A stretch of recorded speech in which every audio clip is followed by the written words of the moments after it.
Hi, I'm Jim Masters, Senior Pastor of CityLife International Church, and welcome to CityLife TalkTime. And like every month, we have a guest speaker in our church who comes to our Bible school and also preaches on a Sunday. And today we've got, I would say, she's prophetic in everything she does, in her voice, Dennise Christensen from Wembley. So I'm going to ask her some questions because she's been the wife of a husband, a pastor for quite a few decades, and there are challenges always in that arena as well. So Dennise, welcome to CityLife International Church. Tell me something about when you first became a Christian, because you're from an Indian background, aren't you? Calcutta, you were born in Calcutta. Yeah, Anglo-Indian. It's a mixed bag, really. We've got so many bloods running through us, but it's a community of people who were born from all the other powers that invaded India, and I think we have a bit of Portuguese and French, and but we are a community 100% Christian, 100% literacy. And so we are a people group, although born in India, our culture is very much European. So our mother tongue is English.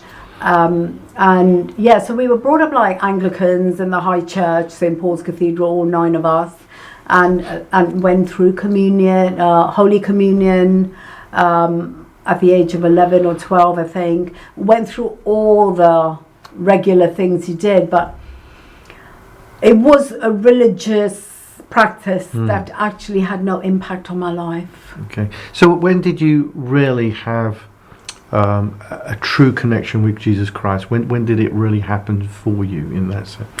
I think for me was I did get expelled from school in my final year, and my mum had just come to the end of herself. And so she went to an Assemblies of God school in Calcutta and said, oh, well, let's see if they'll take you in. You know, if they're real Christians, they'll take you in.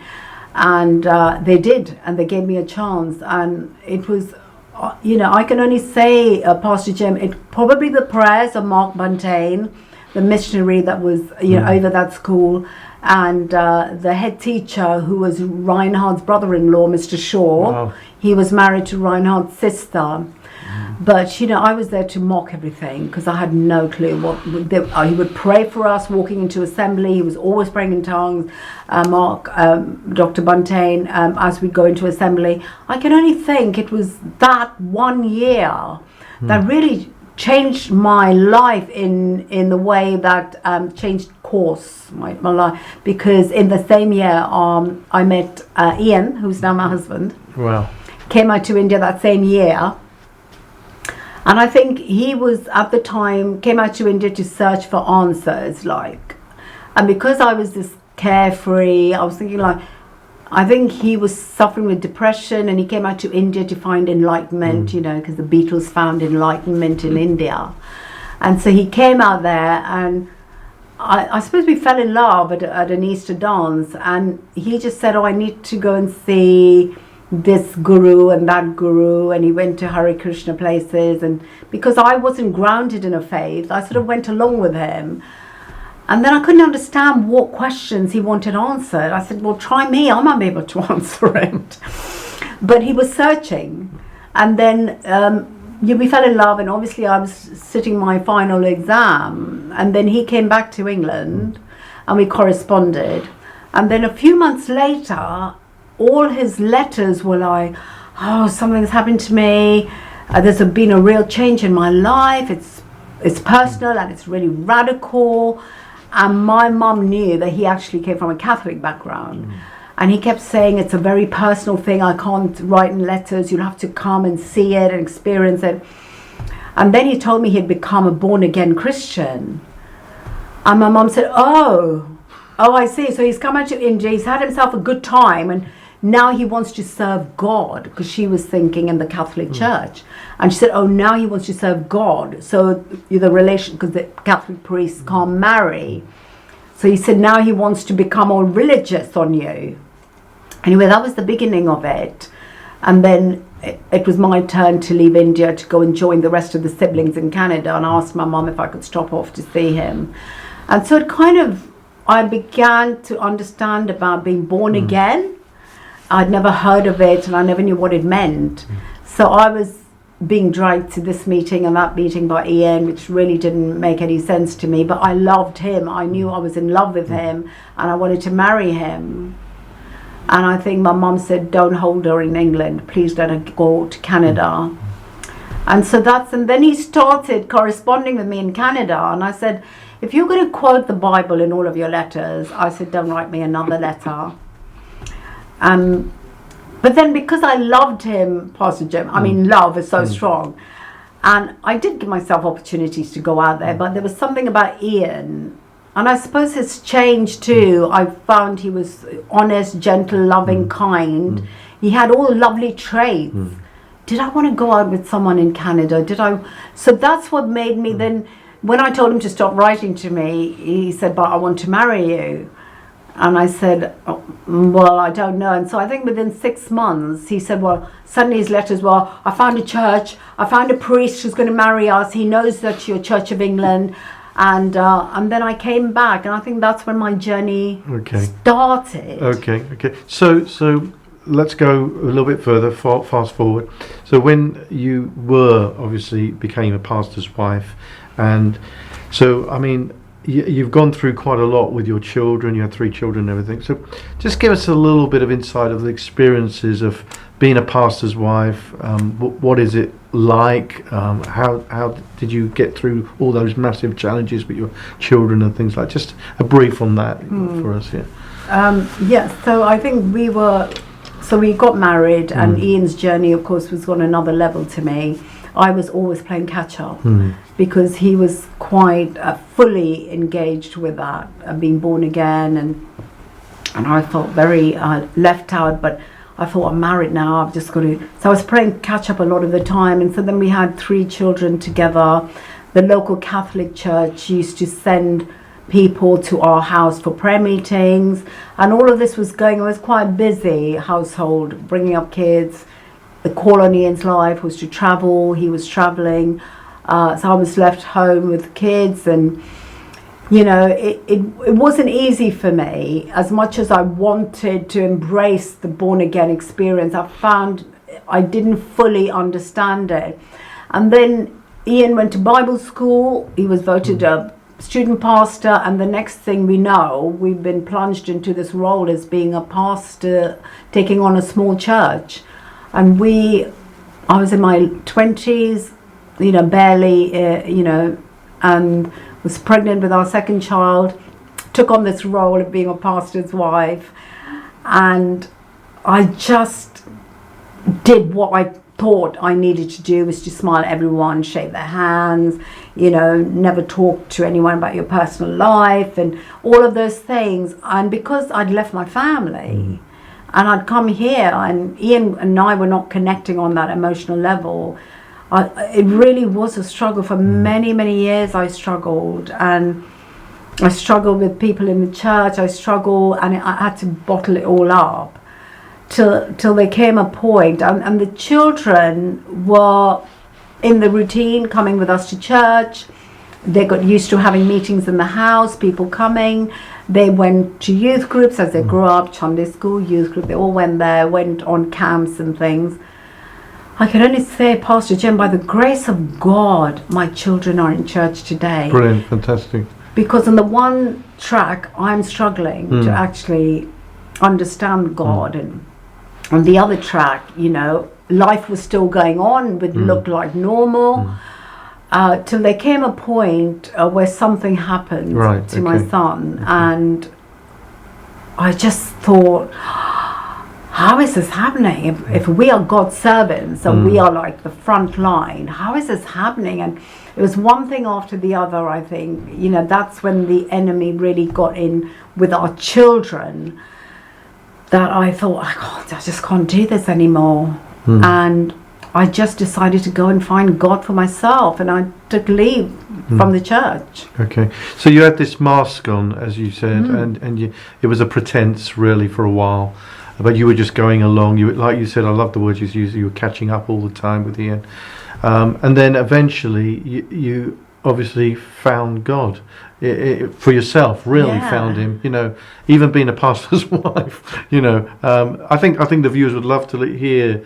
You talked about a book called Romance. The Sacred Romance. It's a Sacred Romance. So, what did that book do then? What was it that you read that kind of romance? Obviously, it means intimate relationship, doesn't it? So you obviously had an intimate relationship with God. You kind of an epiphany. Yes, it was an epiphany, because although I left church and church was still going on with Ian going there every Sunday, I was at home for many months, and you know, this is our God. You know, in Luke 15, he talks about the sheep and the shepherd, and he said, you know, he'll leave the 99 to go off the one that is straying. And that really resonated with me when I look back, because I was the straying one that was wanting to leave the fold. And he orchestrated, and this friend of mine, she said, look, why don't you read this book? It's called The Sacred Romance. And when I read it, Pastor Jim, I realized that God is a romancer of our souls. You know, when I read like Song of Songs, and you relate that to God, the side of God that is so pursuing, like a lover pursuing their love. And Solomon talks about it in such poetic terms, and it's so beautiful. And as a woman, you naturally crave for that, because obviously it was something that was lacking in my own relationship. So to think God is actually pursuing me and romancing me and chasing after me. And when I read the book, it was like, you know, understand that God's not locked up in a church. Right. That God is everywhere, and He's in your home, and He's in your pain, and He's in your suffering, and He's when you want to take a walk and the breeze is blowing your hair, God's in it. You know, you see a beautiful picture and you think, or suddenly an advert comes up and you think, oh, that's so lovely. And he said, all of this is God saying, come, just come, I've got more for you. And the book explained it, that because in James it says every good and perfect gift comes from above, from the Father of lights, where there is no changing or shifting of shadows. Wow. Okay. So when we see the good things, we tend to think, oh, that's just a good advert. But it's that voice speaking to you and saying, I'm going to take you away into a place like that, where you're going to feel my presence, and you're going to experience my love, and you're going to... And so it was like a journey. Instead, I opened up all my senses to him. Okay, yeah. Okay, it wasn't brilliant. Just a religious, I'm going to take my Bible, I'm going to read, I'm going to sing in the church. That's why, as a pastor's wife. But I opened up everything. I opened up my ears, I just embraced him. Fantastic. So, I mean, what an amazing testimony. So now you are Dennise Christensen at this, in this dispensation, in this season. So, what is it? I know you are. Ian's now obviously retired, partly retired. What do you see your ministry in now? What is it for you, for Dennise Christensen? Where does she go from here? Okay, so all this time when I was in church, the prophets came through, words were coming through, and I think I consistently heard, your ministry's not in the church, it's outside. God is going to take you to different places. He's going to plant your feet, certain institutions. Your work is outside the church. Wow, okay. And so when Ian was so busy doing church, I decided to, because my dream was, I grew up when Mother Teresa was in Calcutta. So I would see these kids, I would see these sisters of the poor, these nuns going and pick up these children.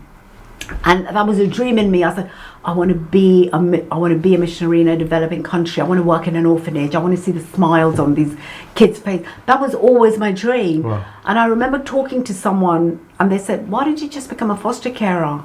I said, in a first world, I said, these kids don't understand what need is. They said, no, they have the same needs, Dennise, but it just manifests differently. She said, why didn't you give it a try?